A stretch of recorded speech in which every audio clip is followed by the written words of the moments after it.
Unyaka ka-2024 bekuwunyaka wokhetho kulelizwe. Wathi eqala nje umasingana amaqembu ombusazwe ethula osomqulu bawo bezethembiso zokhetho. Lapha kwabonakala amaqembu amathathu amakhulu encintisana ngokugcwalisa inkundla iMoses Mabhida eThekwini.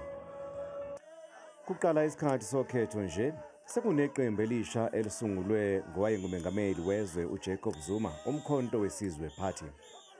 I-ANC yaphosela inselele uphawu nombala waleli qembu. Iqembu elibusayo lalingafuni ukuthi leli qembu lisebenzise lokhu okuyamene nophiko lwezempi lukaKhongolose. Udaba lwalalelwa enkantolo enkulu yaseThekwini. uZuma ne-MK Party baphuma phambili. Izimpi zasenkantolo zeqembu aziphelanga lapho, njengoba inkantolo yezokhetho yachitha isicelo sikaJabulani Khumalo sokuba imhlonze njengomholi we-MK Party. Lwafika-ke usuku lokhetho mhla zingama-29 kuNhlaba. Kulolu khetho i-ANC yalahlekelwa ubuningi ephalamende okokuqala ukusuka ngo-1994. I-DA nayo yagcina isendaweni yesibili, kwathi iqembu elisha Umkhonto weSizwe Party laba yiqembu elikhulu lesithathu eliphikisa ngokomthetho ephalamende.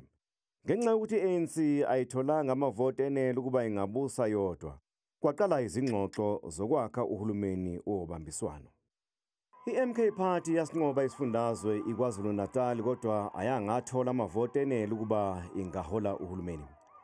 Nakulesi sifundazwe kwaba nezingxoxo ze-GNU lapho i-ANC yahlangana khona ne-IFP, DA ne-NFP, okwabeke kunamahemhemu athi yayiseyingxoxweni nomholi we-MK Party, kepha akwangenzeka lokhu, yangena ku-GNU nokwaholela ekutheni-ke kuqokwe uThamsanqa Ntuli njengondunankulu wesifundazwe.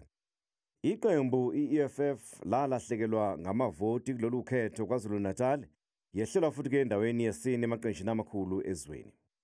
Kulo nyaka ngoNtulikazi uJacob Zuma wakhonjwa indlela eqenjini i-ANC emva kokuthi ikomiti liqondisa igwegwe leqembu lamlahla ngecala lokusungula nokukhankasela i-MK Party.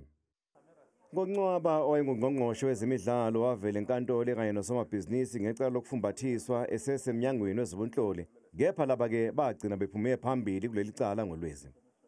NgoMfumfu owayengumvikeli womphakathi nowayeseyilungu le-EFF ephalamende u-Advocate Busisiwe Mkhwebane walishiya phansi iqembu i-EFF, kwathi-ke ngokuhamba kwesikhathi wethulwa njengomgqugquzeli we-Umkhonto weSizwe eMpumalanga kanye noWillis Mchunu owayengundunankulu wesifundazwe iKwaZulu Natal, naye owesula isigubhukane eqenjini i-ANC.